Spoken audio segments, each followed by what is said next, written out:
又叫江志強。我好榮幸今日咧同大家去介紹我師傅黃錦銘係嘅截拳道嘅打法。截拳道主要3樣元素就係詠春、搏繩同埋劍擊。李小龍從來係冇改變過詠春嘅直線嘅打法，即係日字衝拳嘅打法。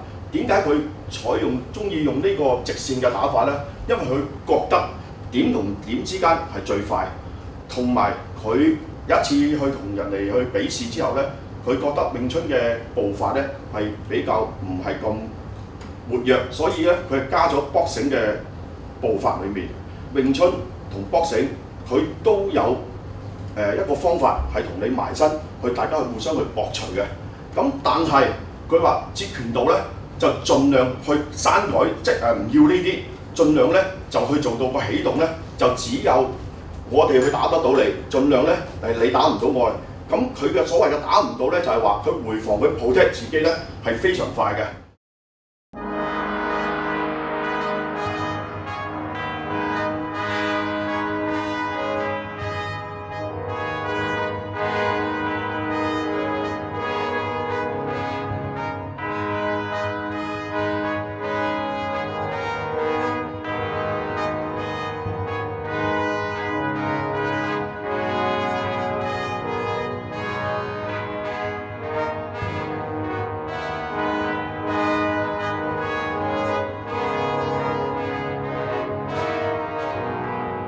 譬如佢一拳佢打嚟，詠春係先燒手，佢後打佢嘅。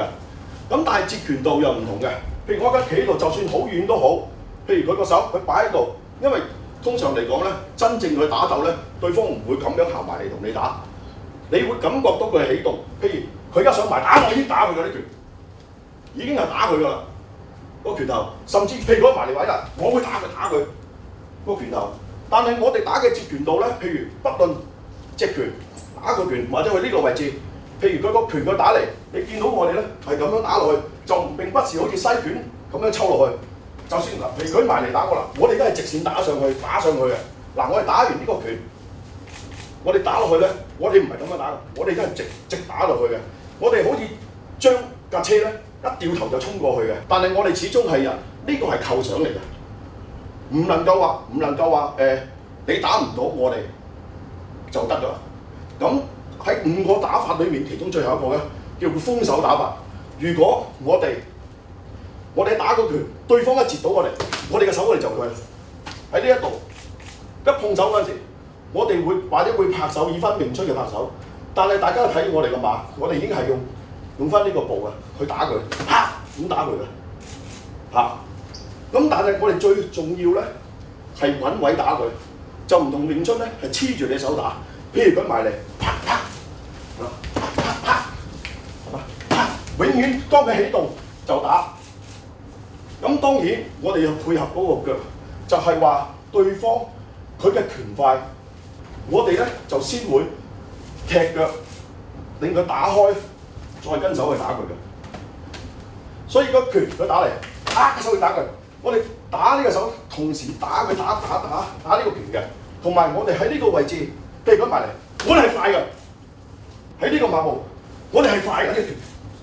所以咧，截拳道裏面嘅截咧，側腳衝埋嚟，截住佢打。譬如打呢個手，佢打呢個位置。喺詠春，佢擺個裝手喺呢個位置。我哋截拳道係唔擺呢個嘅，截拳係擺呢個位置嘅。所以當佢衝拳埋打我，應該係打佢嘅，係比較方便嘅。當我打佢嗰陣時，好啦。佢用翻詠春嘅轉馬去打我，到佢打我哋嗰陣時咧，我哋又採用咧 ，OK， 攞個拳打咧，我哋會用呢個步去，即係用呢個步去取代我哋嘅轉馬。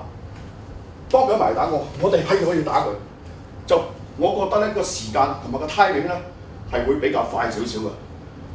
當佢上步，譬如佢要詠春嘅嗰個馬步，佢上嚟打，大家會見得到佢咧隻腳係貼地。咁但係當我打喺留意我隻後腳嗱，啪佢褪後，啪嘅手褪快少少 ，OK， 啪，我哋係將呢隻腳咧係彈住出去嘅，同埋咧當我打完出去，佢翻嚟嗰時咧，我係快嘅係嘛？佢再打埋嚟，個馬步永遠都係圍住個核心嚟打嘅。截拳道嘅打嘅除咗截手之外咧，譬如佢埋打，我哋截擊佢嘅思想，跟住佢再去打佢嘅。咁呢個節裏面咧，除咗封截佢人體嘅嚟緊嘅動作之後咧，同埋我哋會以我哋嘅打法同埋我哋或者我哋有啲進攻嘅方法係影響佢個思想嘅。係其實呢度係截拳道咧所謂嘅節裏面嘅精髓嚟。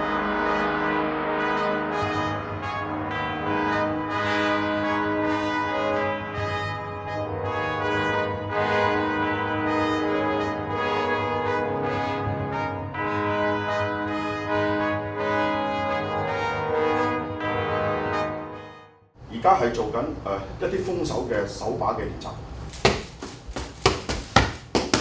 呢個係單打。